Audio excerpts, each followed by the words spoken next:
They say that when the gods forsake you, even the ghosts themselves forsake you too. Kwa Kiswahili wanasema siku ya nyani kufa miti yote huteleza. William Ruto is on that verge. Is on the verge and at the edge of collapsing because of the pressure that is mounted on him. Today, there was a strong demonstration that erupted in Elgeyo Marakwet, near Kipchumba Murkomen's home. The people there, they were shouting and giving chants, or rather they were chanting that Ruto must go.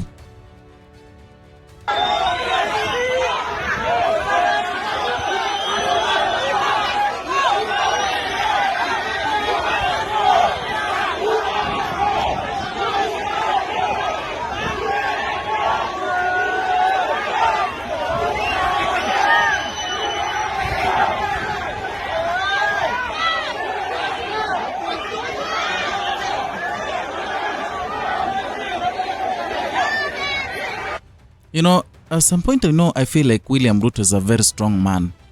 Because you tell me, you hear Edwin Sifuna is in Voi, Rigathi Gachagua is destroying you from the other side. You hear at your home turf, let me say your home turf because that is the strong base ya Ruto, pale Elgeyo Marakwet. You hear that people are demonstrating in your home turf saying Ruto must go. The people who are supposed to support you, the people who are meant to be with you, they are shouting Ruto must go. William Ruto must be a very strong man.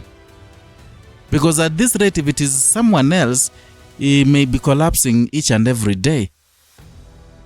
So it has reached a point where even the people from the Kalenjin land, even the people who William Ruto purports that they should support him like other tribes support their own, they are now forsaking him. This is because William Ruto is being lied to. Things on the ground are not okay. I saw Richard Onyonka, the Senator Kisii, talking to William Ruto through a camera, telling William Ruto that, Mr. President, don't think that we are mad people to come here, to be singing one term. It is because on the ground things are not okay. People are lying to you and you'll remain alone come 2027. Actually, that is what Senator Onyonka said. But true to his word, you can tell how things are unfolding right now. If you see people demonstrating in Elgeyo Marakwet, it's not that they are happy with this regime. And if they were happy with this regime, they could not be chanting Ruto must go.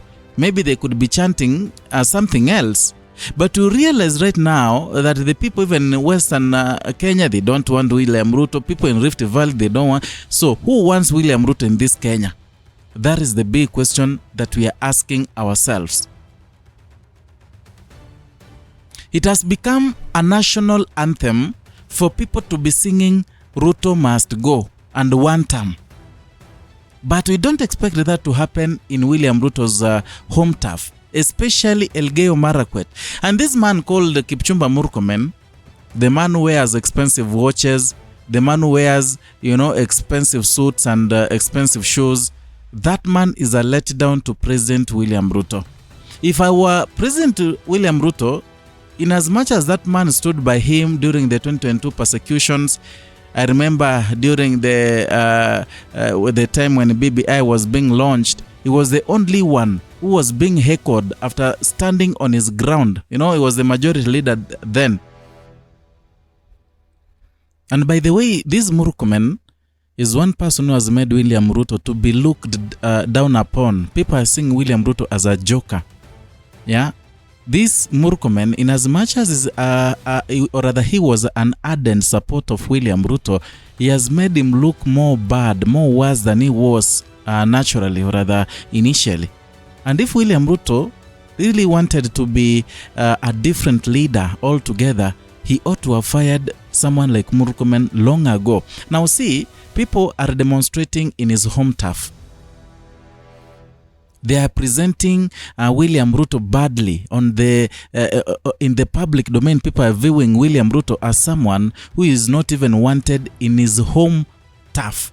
where he should command a lot of force, where he should command a lot of respect from the people in Elgeyo Marakwet. But you see, they are on the streets singing Ruto must go.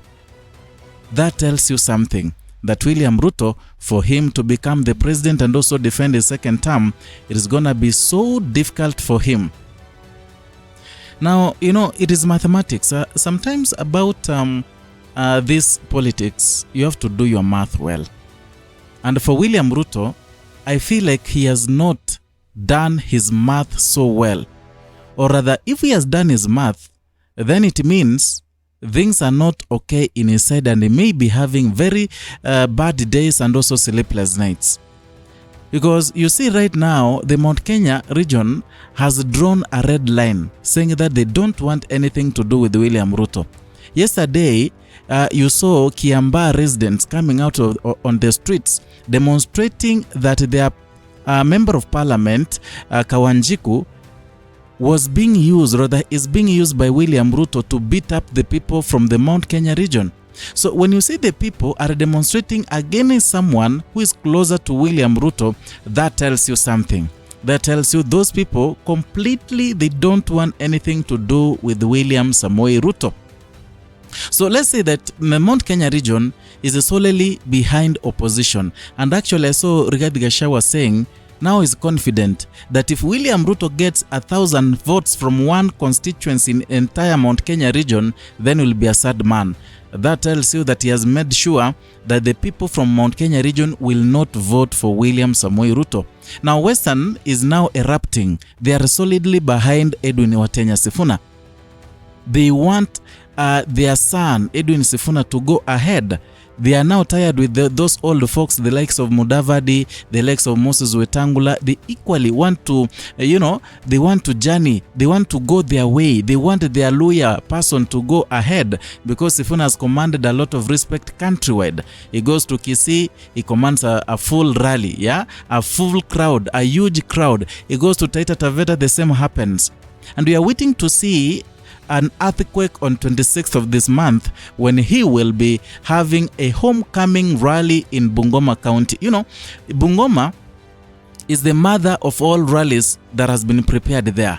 And we are going to experience a different test of politics in Bungoma come this 26th of this month. Because, if Edwin Sifuna locks the entire Western region as they are planning, because they want to traverse all the 38 constituencies of Western region to make sure they are hammering support and make sure that the people are registering. By the way, Natembea gave a speech the other day and they said that if someone has no birth certificate and that he cannot have an ID card, he has offered, let them raise an alarm so that they can have an affidavit. They'll pay the lawyers to have affidavits written to these people so that they can have ID cards. At least they can, have a broader political base for Edwin Watenya Sifuna. That is a preparation that is solely needed now in Western region. The northern part, you understand that Raila Odinga had a lot of people there. And recently we saw Edwin Sifuna having a meeting. The people from every county, the 32 counties, grassroots leaders. That tells you that even in the northern part, Edwin Sifuna has locked. I don't know where William Ruto is gonna get these votes from, now that he's being even echoed at his hometown. You saw what happened in Emurua Dikir. In fact, if you didn't know, Emurua Dikir in 2022, William Ruto got 36,000 votes, while Raila Odinga, who was his closest competitor, got only 500 votes. But right now, during the by-election after Joanna Ngeno died, you realize that the margin between DCP, imagine DCP, just a recent party, it was a small margin. DCP had 11,000, the other one had UDA had 18,000. And remember, it's because they maximized in voter bribery, whereby a day towards the election, they were giving people 2,000 each. I don't know what you think, but try to comment down there in the comment section. And if you're new here, consider subscribing, liking, and sharing our content. Hit the notification bell so that you can be receiving notifications each and every time we bring you a new content.